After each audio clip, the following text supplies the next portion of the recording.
మామిడికుదురు మండలం అదురు గ్రామంలో సర్పంచ్ బళ శ్రీనివాసరావు ఆధ్వర్యంలో సుమారు 12 లక్షల రూపాయల వ్యయంతో గ్రామ పంచాయతీ అభివృద్ధి సుందరీకరణ కార్యక్రమంలో నియోజకవర్గ శాసనసభ్యులు గిడ్డి సత్యనారాయణ ముఖ్య అతిథిగా పాల్గొని ప్రారంభోత్సవ కార్యక్రమాలు నిర్వహించారు.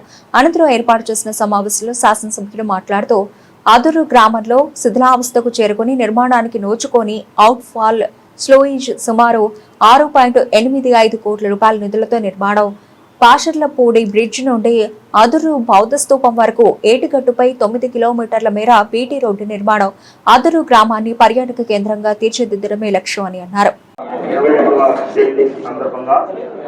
ఆయన చిత్రపటానికి గౌరవ శాసనసభ్యులు పూలమాల అలంకరణ చేయడం జరుగుతుంది.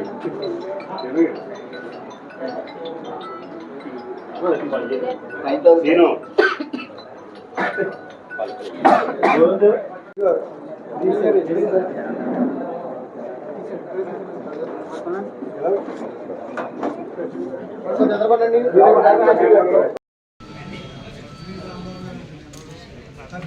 పప్పినేని రాంబాబు గారు ఎంపీటీసీ గారు స్టేజ్ మీదకి రావాల్సిందిగా కోరుచున్నాం. పదవీ కాలం ముగిస్తున్న సందర్భంగా ఈ గ్రామంలో ఆ గతంలో 3 సంవత్సరాలు కానీ ఈ ఎమ్మెల్యే గారు ఈ పదవి బాధ్యతలు చేపట్టి 2024 మే 13వ తారీఖున ఎలక్ట్ అయిన తర్వాత ఈ రోజు వరకు సుమారు 2 నెలలు తక్కువగా 2 సంవత్సరాలు పూర్తయింది. గతంలో 3 సంవత్సరాల్లో ఈ గ్రామం ఎంత అభివృద్ధి పొందింది, ఎమ్మెల్యే గారి ఈ ఎలక్ట్ అయిన తర్వాత ఈ గ్రామానికి ఎన్ని రకాల నిధులు ఇచ్చారన్నది అన్నీ కూడా మన సర్పంచ్ గారు సవివరంగా చెప్పడం జరిగింది.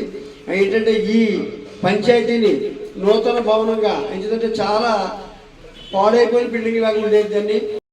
అయితే నేను పంచాయతీ సర్పంచ్గా అయిన తర్వాత 12 లక్షల రూపాయలు నిధులతోటి ఈ పంచాయతీ ఫ్లోరింగ్ చేయించడము, అంటే బ్రిక్స్ తోటి తయారు చేయించడము, తర్వాత వచ్చినటువంటి వాళ్ళందరికీ కూడా ఈ రేక్ షెడ్ ఉండటానికి బయట వచ్చిన వాళ్ళందరికీ కూడా కొత్తగా ఈ రేక్ షెడ్ని నిర్మించడము, అదేవిధంగా ప్రహరీ గోడని కట్టించడము, గేట్లు కట్టించడము, బాత్రూమ్ లెటర్న్స్ అన్నీ కూడా చక్కగా ఏర్పాట్లు చేయటం, వాటర్కి సంబంధించినటువంటి వాటర్ ట్యాంకులు కూడా పెట్టించడం, అన్నీ కూడా 12 లక్షల రూపాయలతోటి కూటమి నాయకులకు, కార్యకర్తలకు అందరికీ కూడా నా హృదయపూర్వక నమస్కారాలు తెలియజేసుకుంటున్నాను. అయితే మన పెద్దలందరూ చెప్పారు అభివృద్ధి అంటే గిడ్డి సత్యనారాయణ గారని.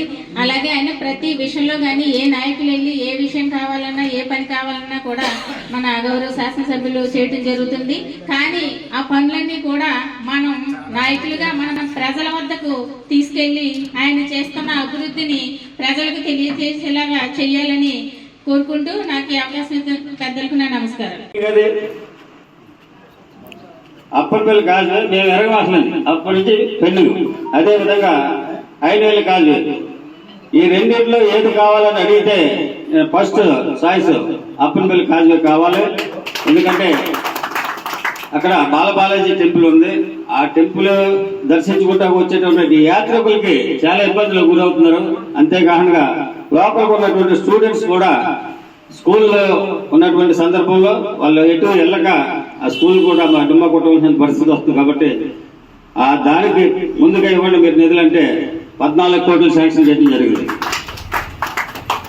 దొడ్డవరం రోడ్డు కంటే ముందే అది శంకుస్థాపన చేయాలి. కానీ టెక్నికల్ ప్రాబ్లం ఏంటంటే అక్కడ ఉన్నటువంటి ఎలక్ట్రికల్ పోల్స్ ని చేంజ్ చేయాలి.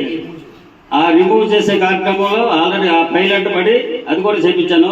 ఆ కాంట్రాక్టర్ గారికి మొన్నే ఇవ్వడం జరిగింది. సో అది కూడా త్వరలోనే భారీ ఎత్తున మీ అందరి సమక్షంలో శంకుస్థాపన మొదలెడతాం. దయచేసి మిత్రులారా, కూటమి నాయకులారా, మీరందరూ కూడా అభివృద్ధి జరుగుతున్నటువంటి విధానాన్ని ప్రజలకు తీసుకెళ్లాలి. రేపు స్థానిక సంస్థల ఎన్నికల్లో మనం తప్పనిసరిగా ఏదైతే ఈ రాష్ట్ర డిప్యూటీ సీఎం గారు అయినటువంటి పవన్ కళ్యాణ్ గారు ఆశించిన రీతిలో పంచాయతీరాజ్ వ్యవస్థలో ఆయన చేస్తున్నటువంటి పనులు గుర్తు చేసుకుని జనసేన పార్టీకి ఈ భారతదేశ చరిత్రలోనే ఎవరికి ఏ రాజకీయ పార్టీకి లేనటువంటి విధానం ఏంటంటే 21 సీట్లలో పోటీ చేసినటువంటి 21 సీట్లు 100% స్ట్రైక్ రేట్తో రావడం జరిగింది. అదేవిధంగా రేపు రాబోయే లోకల్ బాడీ ఎలక్షన్లో కూడా మన కూటమికి ప్రత్యేకించి 100% స్థానాలు వచ్చేటట్టు చేసుకోవాలని ఈ సందర్భంగా తెలియజేస్తుంటూ నాకు ఈ అవకాశం ఇచ్చినటువంటి మీకు కావాల్సినవన్నీ చేస్తానని ముందే చెప్పడం జరిగింది.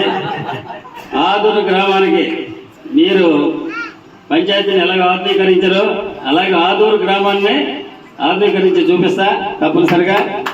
అయితే రేపు ఏప్రిల్ నుంచి మీరు ఉండకపోయినా కూడా మీరున్నట్టే లెక్క చూపించి స్పెషల్ ఆఫీసర్ వేయడం జరుగుతుంది.